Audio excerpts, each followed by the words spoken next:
What's up, you guys? Sean Ross Sapp, managing editor, Fightful.com, FightfulMMA.com. This show brought to you by FightfulSelect.com. We have started to add some MMA content here and there. FightfulSelect.com is primarily a pro wrestling premium service where you can get extra podcasts, extra segments, columns, early access to stuff, all that across the board. We do have things like the Wikipedia fact check with Michael Chandler already up there on FightfulSelect.com. But I'm starting to do UFC rankings breakdown videos there where I probably just go off and ridicule the entire ranking system, but it's a talking point, so there we go. And they use it to book these fights, so give it a go. Check out FightfulSelect.com. It is how we can bring you this show ad-read free. UFC Chile last night. I'm trying a new setup here with running a show at noon the following day. There wasn't a lot of demand for a UFC Chile post show at 1 a.m. on a Saturday night, and I like engagement from you guys.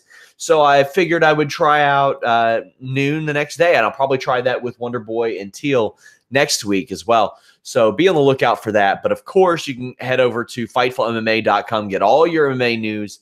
And Tuesday, 3 p.m. Eastern, we have the Holy Smokes MMA podcast. It is a good time. Check it out. So this UFC Chile show, we'll start at the top, work our way down. Kamaru Usman just dominated Damian Maia as best he could. And Damian Maia stayed in the fight. It wasn't anything that I saw out of Damian Maia and I was like, oh, he's lost it, or oh, he's washed up, or shouldn't continue fighting. The first time he's ever lost 3 fights in a row. He is 40 years old. He'll be 41 this year. But I've often likened him to a knuckleballer, as where, like, if he doesn't get hit a whole lot, and he didn't get hit a whole lot here, that he could probably continue doing this for 4 or 5 more years. I know that his contract got extended by 3 more fights, I believe. And he has opened up about his possibility of retirement after this fight. I don't think that should happen. I think he should keep fighting as long as he's not getting hurt, not getting knocked out. So far, he's only been knocked out 1 time in his entire career, and that was at UFC 102. As far as Usman goes, by the way, I have my notes and analysis up on Fightful.com. I was really interested to check out how the grappling battles would go down between these two. Defensively, I thought that Usman did really well initially. Pretty quickly found himself put into an abdominal stretch. If this were pro wrestling, that would be called a boring 1990s rest hold. And it was on for over a minute into the fight, and I thought it was really exciting because you didn't know if Maia would find a way to use his wizardry to turn that into something that finished the fight. The ref stops the action in that hold, which I found super weird. I found it weird anyway to do that when somebody has another person in an abdominal stretch, but especially when Maia started to throw punches from there.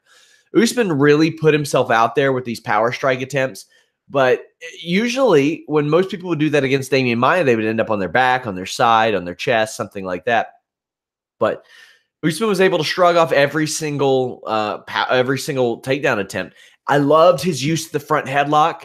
He would shrug it off, grab the front headlock, the front face lock, whatever you may call it, pin down almost like Matt Hughes did to Almeida that one time, although he didn't choke Maia out, but then would work around and like a clock.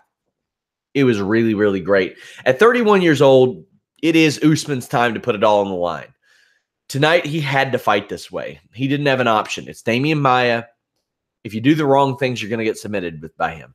The same thing with Santiago Ponzinibbio, his original opponent, though. You do the wrong things, you're going to get knocked out. However, I think we were going to be in for a much more exciting fight against Ponzinibbio. One, because Ponzinibbio has a lot of power, but he's not Damian Maia on the ground. So I had a feeling we were going to see a finish one way or another, whether it was on the feet or on the ground. Usman is 8-0 in the UFC now. So after this, we had Tyron Woodley in the Fox studio, and he says, yeah, I think he should fight Masvidal. And I'm thinking, what? And I get it. Tyron's looking at the rankings and seeing that Masvidal's there above Usman, but he shouldn't be. There's no reason that Masvidal should be above Usman. Masvidal is 4-4 at welterweight. He's lost 2 straight fights. I don't get it.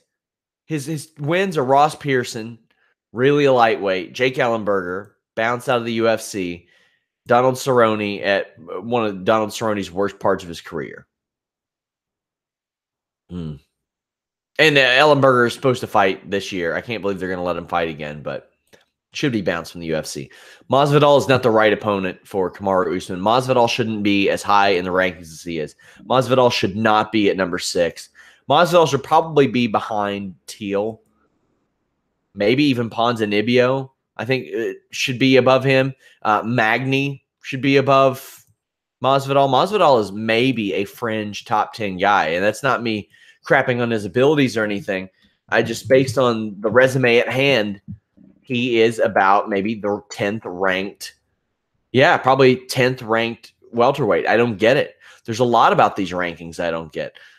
Hey, apparently Calvin Kattar just snuck into the featherweight rankings. That wasn't there the other day. Mackenzie Dern got put in these rankings when she didn't anywhere near make weight.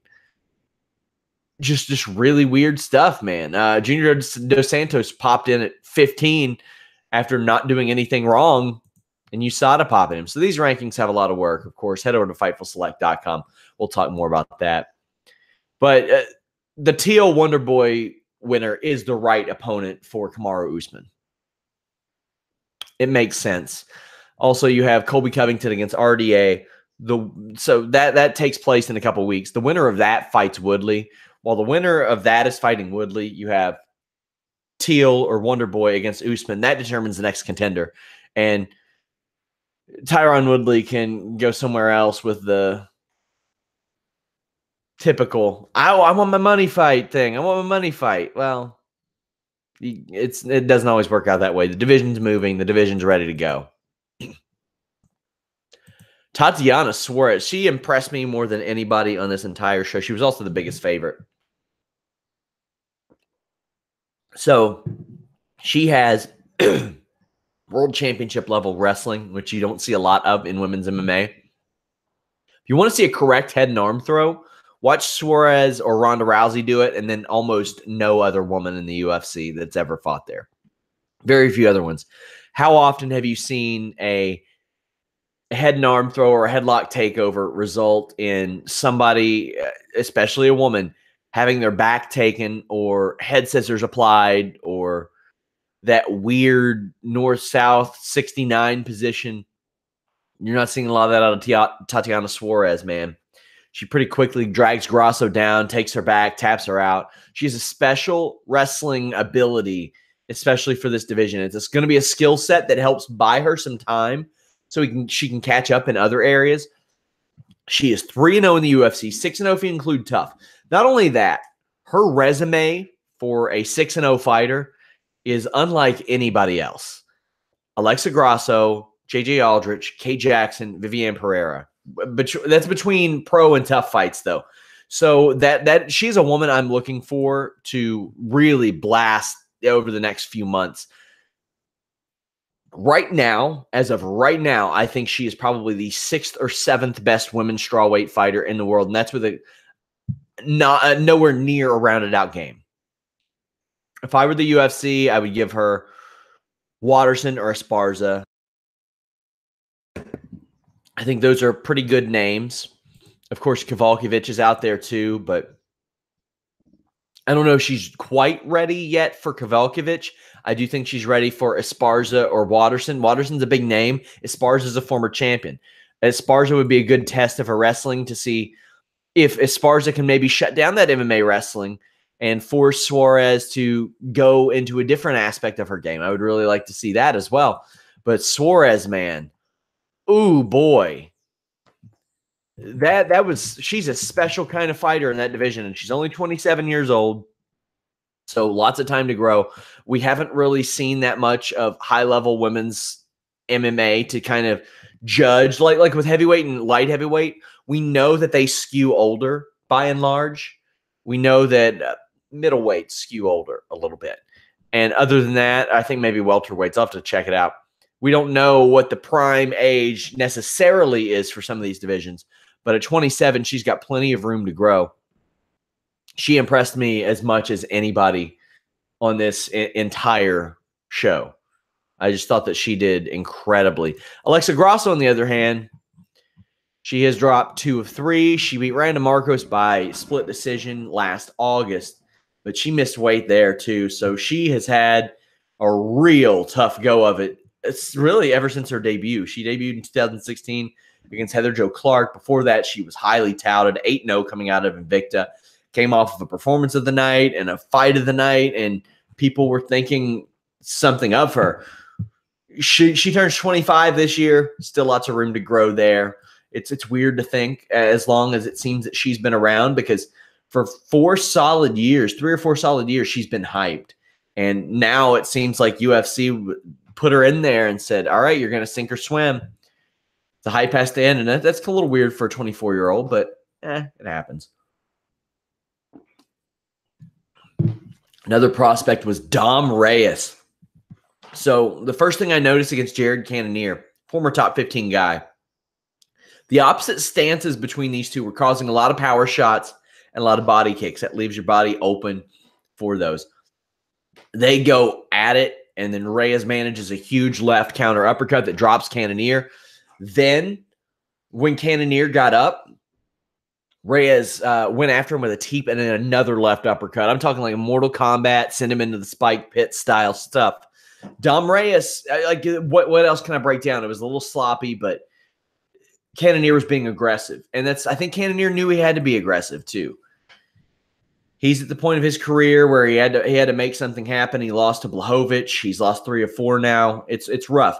He's going to be one of those fringe guys where if you want to be in the top 15, you got to beat him. Because look at the guys who beat him. Teixeira, Blachowicz, Dom Reyes. And Dom Reyes belongs in that top 15 as well. Reyes actually called out the number 15 fighter, Jordan Johnson, said that Jordan Johnson was talking shit about him when they were in Legacy. But this is one I want to see. I wouldn't mind seeing Dom Reyes fight Tyson Pedro if you couldn't make that. Dom Reyes is a very promising guy as well. That seems to be the theme of the co-main event and third from the top. But 9-0. He's won 3 fights in the UFC, all by first-round finish since last June.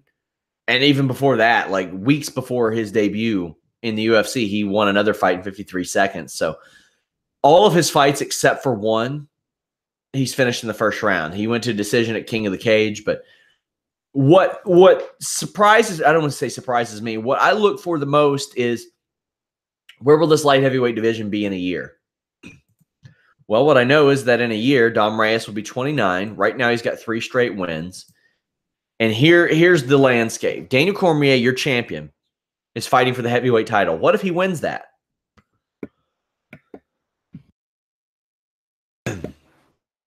You have John Jones out on drug suspension.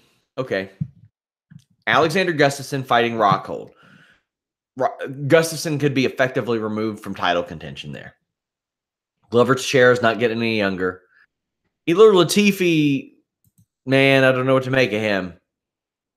He's gotten his way up there, but he's not well-rounded. Jimmy Manuwa, Mauricio Shogun Hua, both getting old. Ovent St. Preux, he's a very raw fighter still. The fighters I'm really going to be looking at in this division, Rockhold, Gustafsson, Ozdemir, probably OSP, Corey Anderson, and then you've got the Jordan Johnsons and the Dom Reyeses of the world, where we're really going to see how the division it will be for the next few years, because the last 7 years it has been a division ruled by nobody but Daniel Cormier and John Jones. That's it. I get the feeling that's going to change unless John Jones comes back and he fights at light heavyweight and he can stay out of trouble. And we don't know if that's true. We don't. And we don't know how sharp his game will be when he comes back. But Dom Reyes did the damn thing. Guido Canetti defeated the essentially hometown boy, Diego Rivas. I thought that Rivas was the only Chilean on the show, which does beg the question about future dates there, but the crowd seemed pretty wild. They did, I think, 11,000. Rivas seemed like he hadn't been there before, even though he had. he really seemed like, how do I put this? He was like touching gloves a lot. And I'm just thinking, man, you fought here before. You fought in the UFC before. I don't hate to say like he was marking out, because I don't think it's an accurate term. It's a bit of a derogatory term, but it really seemed like he just felt grateful to be there instead of trying to fight. And he hasn't been fighting. He's been fighting in the UFC since 2014, but he's had a lot of crazy hurdles and gaps in his career and cancer. But really, man, Canetti just grappled Diego and controlled him, almost fell victim to a guillotine.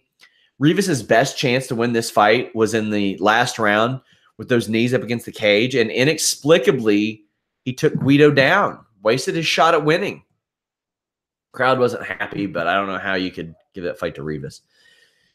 Andrea Lee, this fight showed me that she was less green than Veronica Macedo. Lee landed some great knees.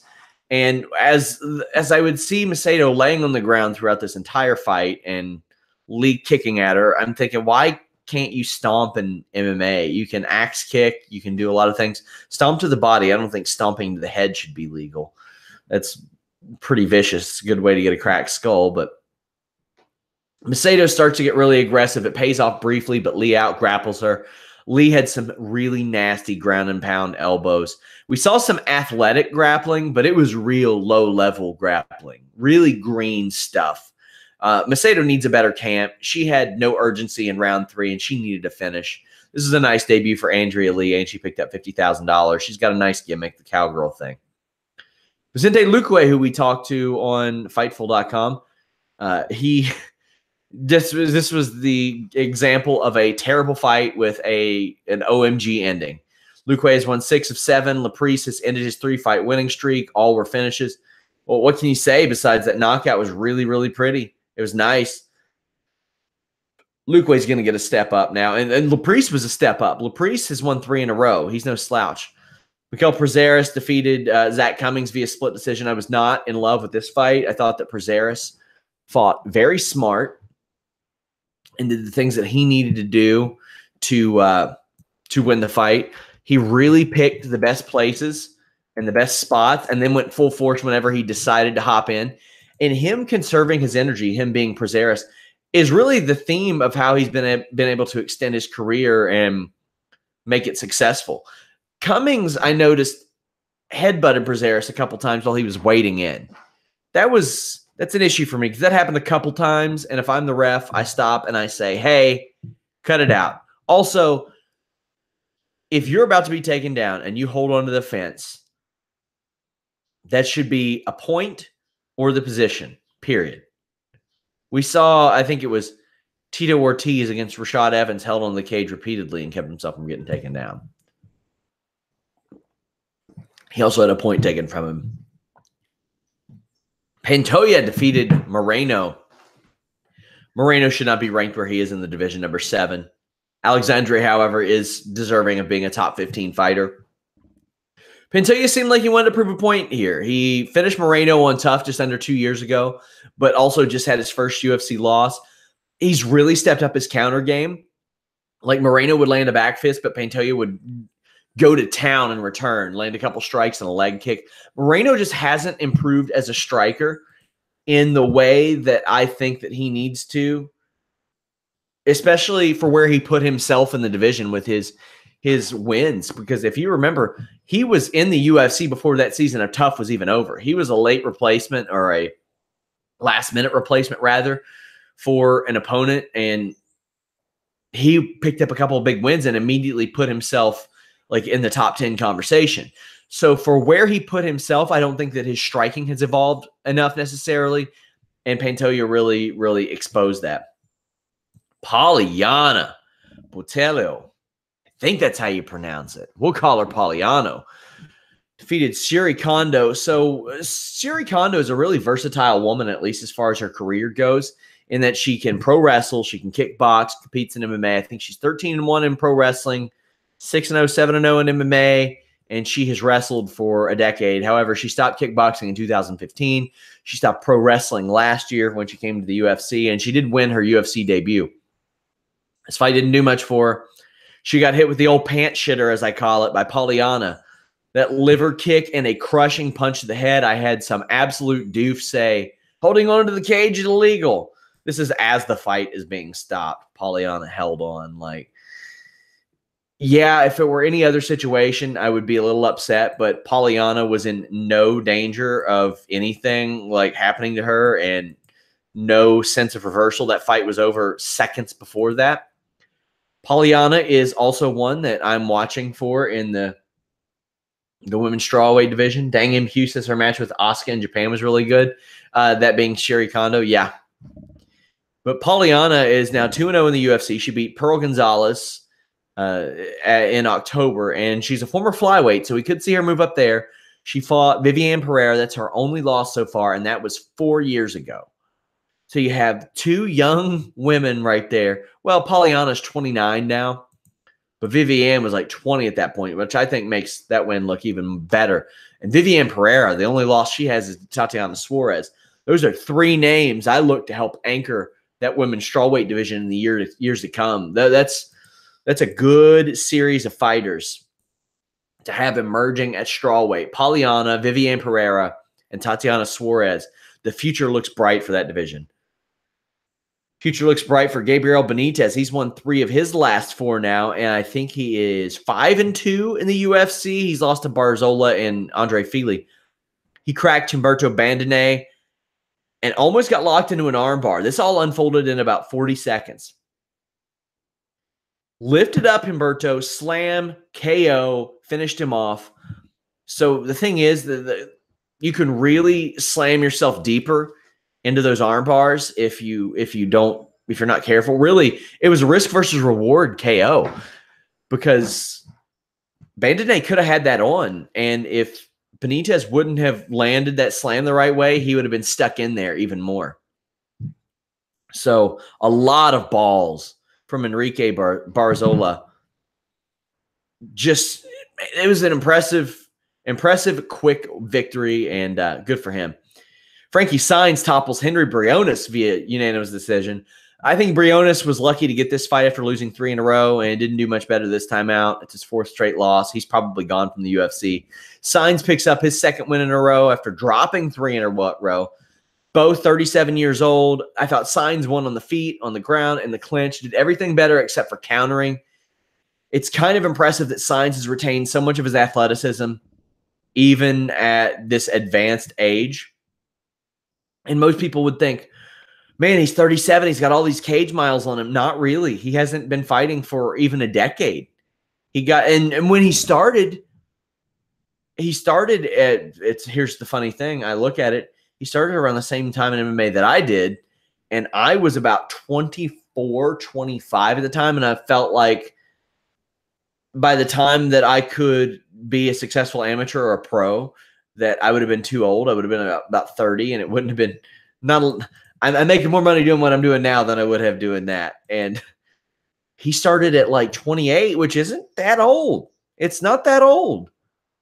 But he didn't get to the UFC until he was almost 34. I think he was about to turn 34. And here he is at 37. He's getting in his action. He fought 3 times in 2015. He fought once in 16, twice in 17, and once this year, but he's still getting it done, man. He's got that win over Yuri Alcantara that said a lot back then, but after 3 straight wins in the UFC, they threw him to the wolves with Uriah Faber and Wineland, and he had a close fight with Augusto Mendez, but I don't know, man. He's hanging around. Good for him. Good for Saenz. Claudio Puels just shocked Felipe Silva in round 3 with a knee bar. Silva almost connected with a big wheel kick, which I can appreciate. He couldn't lock on the triangle and almost gave up his neck in the scramble, which was red flag to me. And Puels appropriately worked for submission throughout this entire fight, specifically the knee bar. He tried to transition it into a heel hook throughout the fight. He pulled guard, which I've seen more this year than the last few combined. It seems like it's making a little bit of a comeback. Claudio wasn't afraid to throw strikes, including an overhand and a head kick, but it was very UFC Undisputed 2009 in how elementary it was at some points. Claudio looked really, really hurt. hurt, got walloped in the ground and pound. Really, the ref could have stopped it there. He got hurt in round 3 too, then just dives for a knee bar and somehow gets it. That was incredible. That was a necessity. He had to do that. Man, that's balls. That's what a Veronica Macedo needed to do or needed to try against Andrea Lee when she was down for the count, when things weren't working out for her.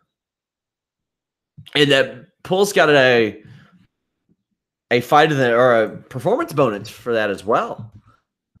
So clearly it worked out for him. I mean, it paid off in dividends for him. So that's what happens when you take a risk, you're down, you make the effort, and you try. Sometimes you'll pull a knee bar out of your ass, and you'll win a UFC fight. Some of the news and notes out of this show. Let's see here. The fight night bonuses went to Andrea Lee, went to Pulse, as I mentioned, Macedo, I believe Barzola. I really, really thought that Suarez should have got one, but I understand. Like, it wasn't. You see rear naked chokes all the time, so nothing wrong with that. The attendance was 11,082. We also had the highlights of Vicente Luque knocking out Chad Laprise. Oh, Gabriel Benitez got the performance of the night, not Barzola. Kamaru Usman said that he injured his hand early in the fight with Maia and wants either Tyron Woodley or the winner of Teal and Wonderboy. We have the highlights of the Gabriel Benitez slam as well. UFC exec David Shaw said he wouldn't commit on the future of tough Latin America seasons, but said the company was invested in or committed to investing in Contender Series. It seems like the right way to go. Even if guys don't get signed, they get real exposure. They'll be on ESPN Plus, and the fights will count towards their record. Remember, guys, we will have a rankings update breakdown. Fightfulselect.com, the $5 tier. Starting to add some MMA stuff over there. I will have you all taken care of. Check it out, Fightfulselect.com. Good premium service, good premium content over at Fightful.com. Of course, you can check out all your Fightful news, all your MMA news at FightfulMMA.com. You can head over there right now, FightfulMMA.com. Click that exclusive tab, and there you go. Bam. We had interviews with Vicente Luque, with Jared Cannonier from this show, Brandon Davis from this show. We have pros picks for this show. Andrea Lee, talked to her as well. Just all over the place, man. We have an interview up with Kevin Lee that dropped this week. We have pros picks for next week's Teal versus Wonderboy up on our YouTube at youtube.com/Fightful. If you all don't mind, leave us a thumbs up, subscribe, get the word out, tweet our little link. It really helps. Thank you guys so much for spending some of your afternoon with me. We are out.